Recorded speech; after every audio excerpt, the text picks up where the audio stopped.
What advice do you have for people that are getting ready to go to basic training in Cape May, New Jersey? Let's go, Squad. Boot camp suck.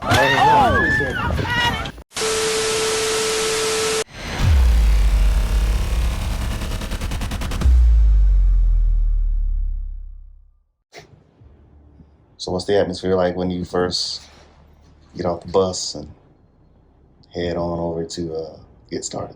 Let's say, what is the atmosphere like when you first get there, when you get off the bus? Oh yeah, you're gonna be like, what happened? What did I do with my life just now? What did I just sign up for? Cause I ain't gonna lie, can't even explain to you how it is when you first get off the bus. Cause it's like 8 of them yelling out at all y'all. And you get up there, you gotta read the script, call your parents, get your phone, put your phone in the bag, sign all this paperwork. They make you sign like 8 sheets of paperwork before you even go to the squad base. Like, I was supposed to get there till like 12. They don't hit the racks till like 1. And then they wake you right up at 7. No, not 7, 6. What's the food like there? Food's not that bad, actually. It was kind of, some days it was like really good, some days it was like, but you need to use like a lot of salt. They don't put seasoning on none of it. So once you get past all that and you get done with basic, then basically what happens when you're done? Or take us through the process of how they even assign you to what you're going to do, what you're doing next. Basically, Friday, week 4, the whole company goes into the classroom with all the coordinators and all that. They basically tell you how the districts and all that work. They give you a dream sheet, right? You get a dream sheet. Wait, what is a dream sheet? So basically, it's where you put your preferred districts. Like if you're not guaranteed a school, or if you have worked out with your recruiter that you're getting a guaranteed district, then you fill out this dream sheet. You get 4 districts to choose from, and there's 13 of them. Okay. So districts are basically like the different states, like groups, states in different areas. Yeah, groups of states. 8 is the biggest one, because it has Texas all the way up to freaking North Dakota. That whole middle of the United States is just District 8. Okay, so at what point do you find out where you're actually going? It depends. For us, we got it Thursday, week 5. So basically it was like a week. And he took us out there to the memorial on the regiment. And he gave us our envelopes. We read them out to the company one by one. And then touched the bell. And then we lined back up. And he gave us a speech about how it's our duty to carry on the mission and all that. That's why I say if you make it week 5, you get your orders. And then you feel like, yeah, I have something to work towards.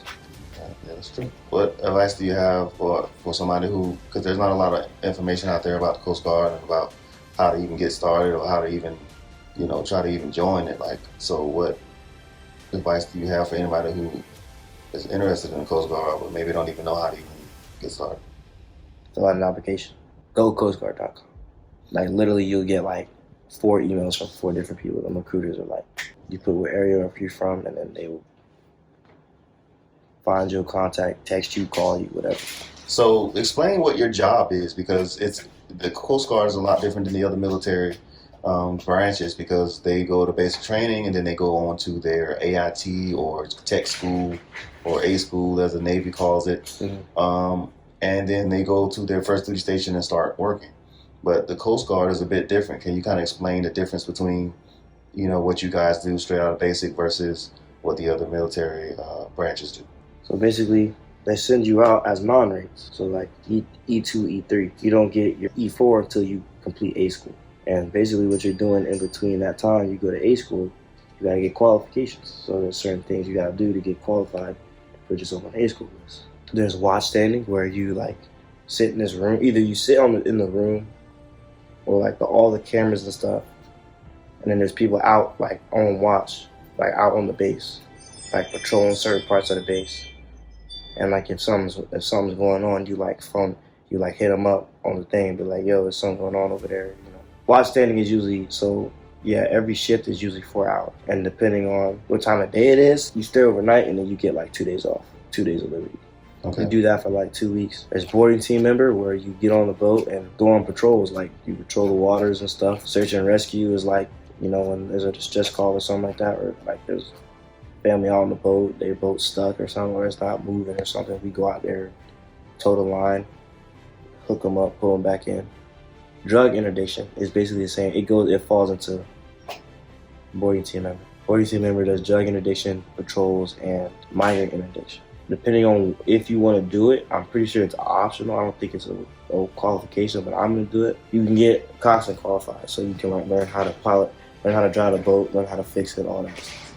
They show you like the engine room. Since I'm a fireman, I will be in the engine room because that's what they firemen are usually in the engine room. So basically, what you're saying is that you have to qualify in order to go to A school. It's not guaranteed. You just gotta get. I'm not gonna say you just have to get certain things done. You have to put your time and grade in first, basically. Oh, okay. Time and grade. And how long you stay there is up to you, or is it just a lot of amount of time that you have to be there? Well, time and grade is 4 months, and then after that, you put your name on the A school list. Okay. So then you're there until spot opens up. You put your name on the list, and you just move up every 3 weeks or something like that. You move up like a spot. Yeah. So basically, your first duty station is not necessarily somewhere you're going to be for like 4 years. It's just somewhere you go to get your qualifications, and then you go on to A school. And then after that, that's a more permanent base once you get done with A school, right? Yeah, 6 months to a year is usually how long people are there. Usually 6 months, but yeah, if you're a year, they say 6 months to a year is because the wait times always change. Yeah. Most of the rates that are available to the Coast Guard are usually Coast Guard like schools, but there are a few rates that aren't, like public affairs. I believe information system technician, IT, is also not completely all Coast Guard. Maritime enforcement specialist, ME, isn't. So like if you want to do like rates like that, then your wait time might be a little longer because it's not a complete Coast Guard school. But there are also like if you're guaranteed A school, that means you chose a critical rate. You want to do a critical rate.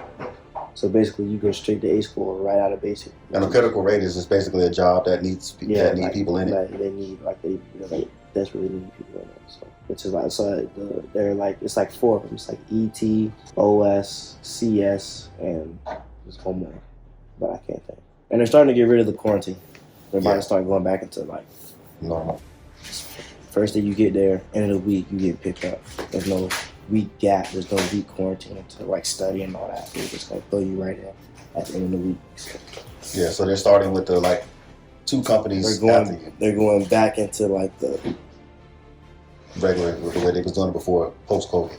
Yeah. Or pre COVID. Where can these people reach you at? What's your socials so they can, reach out to you and ask you questions if they can have them.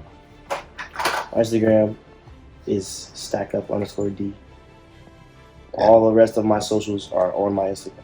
Okay, so they can check you out there. Yes. I appreciate you.